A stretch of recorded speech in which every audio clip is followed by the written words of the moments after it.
In the paper, I investigate the extent to which African countries might be able to process what are called critical raw materials, and those critical raw materials are the materials that are needed for the green transition and also to some extent the digital transition. This paper looks particularly at minerals that are necessary for batteries, which are the key driving force of electric vehicles.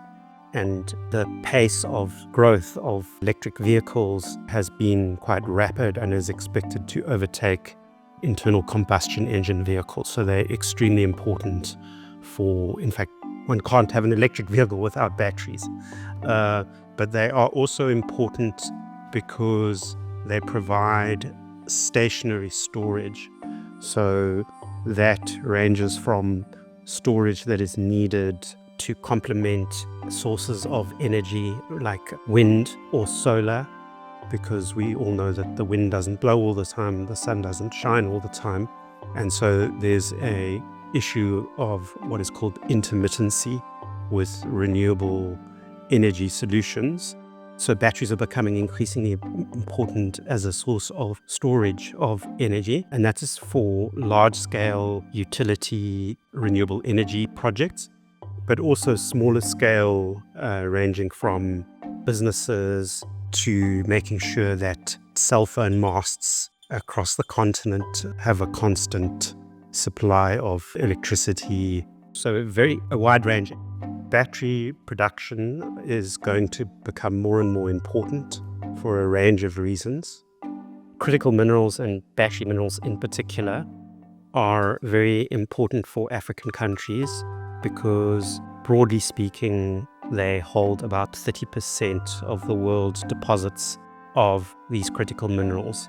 And what is projected is that as the growth of electric vehicles accelerates and the need for batteries, so too will the need for the minerals that go into those batteries. And the rates of growth that are predicted are quite enormous. For something like lithium, it's expected that in order to meet the 2050 climate goals, we will need somewhere between 20 and 40 times more lithium than is currently produced. So this paper looks at the battery mineral value chain, and it traces that value chain right through from the extraction of the minerals that are necessary to produce batteries, which in turn are essential for electric vehicles and for stationary energy storage.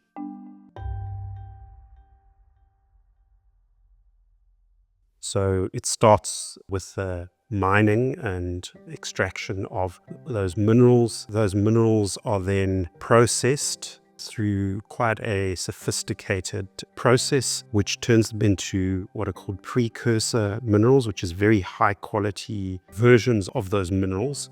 Those are then used to produce various parts that are required for batteries, the cathodes, the anodes, and so forth. And those components are then assembled into the battery cell itself. Battery cells are then themselves taken and assembled into battery packs.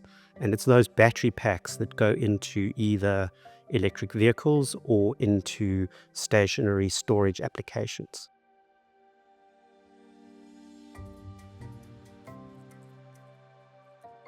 The minerals themselves are located in various parts of the world, and there are African countries which have pretty high levels of deposits of certain minerals.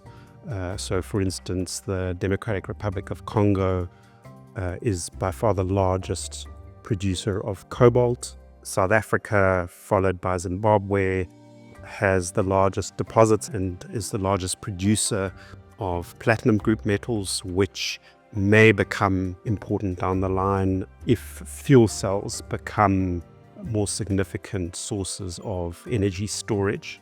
The broader picture of the value chain is that although the minerals are found in many different places, the processing of those minerals and the value addition to those minerals becomes increasingly concentrated further down the value chain you go. And China has become by far the leading player through the value chain, including the processing of those minerals, the production of the battery cells, battery packs, and also by far the world's largest producer of electric vehicles.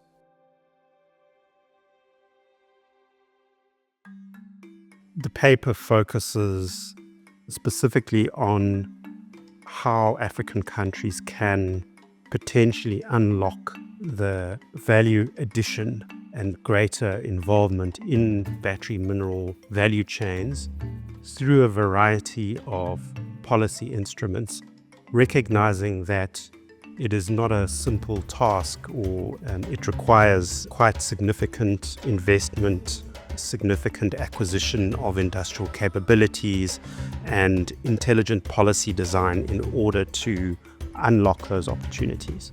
Probably the main argument that the paper makes is that having a number of these critical minerals in African countries represents a potential opportunity.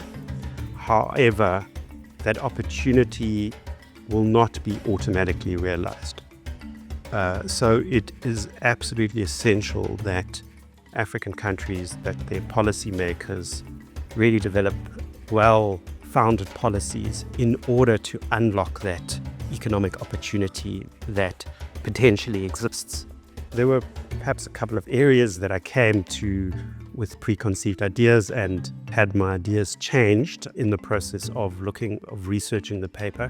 One of the interesting areas, I would say, is that understanding that although about 90% of demand for batteries is currently for electric vehicles, what we're seeing is very rapid increase in the demand for batteries for storage purposes, stationary storage purposes.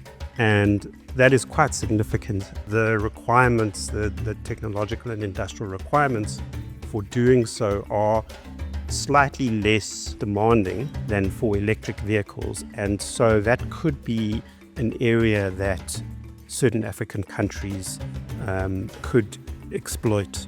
And already there's a fair amount of assembly taking place in South Africa of battery packs that are being used in various stationary storage applications elsewhere on the continent.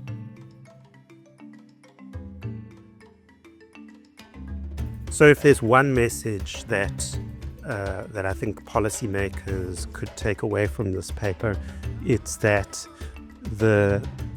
having these critical minerals represents a potential opportunity, but there is nothing automatic in realizing that opportunity.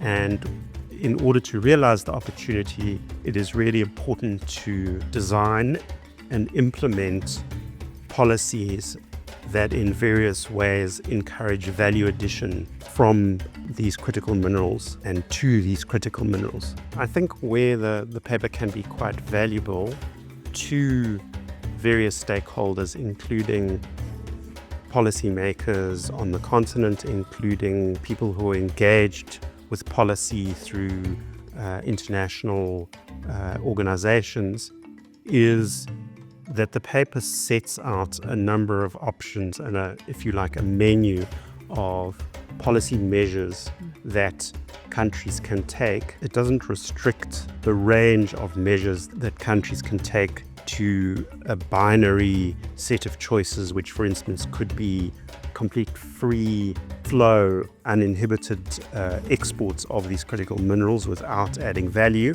on the one hand, but on the other hand that there are also options beyond quite hard restrictions on the exports of those critical minerals, like putting in place export bans, for instance, that there's a broader scope or a broader set of policy options which can be drawn upon. And I hope that that is something that is a major takeaway from the paper.